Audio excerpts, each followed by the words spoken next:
Oh, bes, sure ko lang. Palabok sa bilao ba ang hanap mo? Eto, bes, ituturo ko sa iyo kung paano kami magluto ng palabok sa bilao. At hindi lang yun, bes. Kung gusto mong inegosyo ito, ay pwedeng-pwede.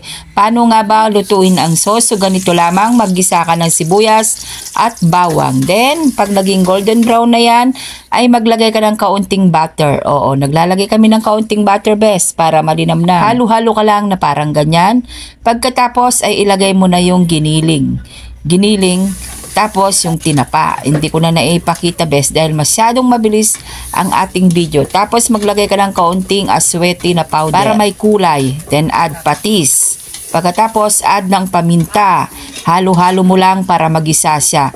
Tandaan mo, bes, kailangan maglagay ka ng mga ingredients na pampalasa habang ginigisa mo siya, bes. Then maglagay ka ng tubig. Tapos pakuluin mo yan ng mga 20 minutes or 30 minutes, bes. Pag kumulo na yan, bes, maghalo ka ng cornstarch or glutinous flour, ganun, para lumapot. Then, add ka rin ng itlog. Dalawang itlog ang nilagay ko dito, bes, dahil nga large bilao yung order po sa amin. Tapos, hahalu-haluin mo na parang ganyan. Kailangan naka-low medium heat ka kasi nga tumitilamsik yung sauce, bes, baka mapaso ka, ganon.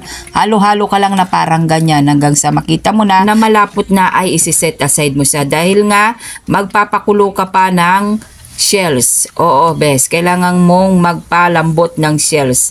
Tapos, ayan, nakita nyo na, naglaga na ako ng itlog. Saka ako na siya binalatan. Dito naman sa toppings natin, sa may hipon ay ginigisa ko pa siya, bes. Ayan, naglagay ako ng konting aswete powder para pampakulay. And then, konting butter. Ayan, pag naging golden brown na, ayan, ilagay mo na yung hipon. So, hindi ko na naipakita dito yung pusit sa katahong, bes, kasi nga ang order sa amin ay seafood palabok sa bilao.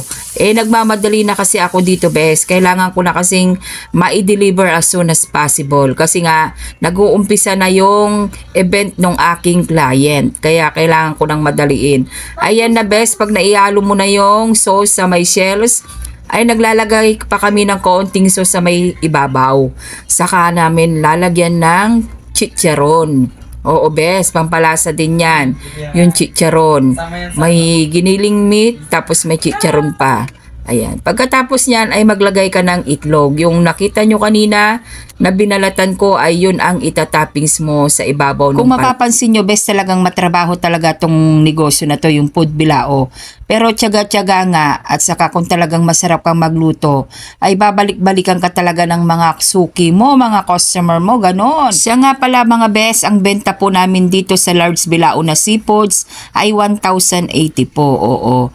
Depende po sa inyo kung mas mura yung mga seafoods, de babaan nyo na lamang po yung price nyo, ganon. As long na hindi po kayo malulugi sa iyong mga presyo, ganon.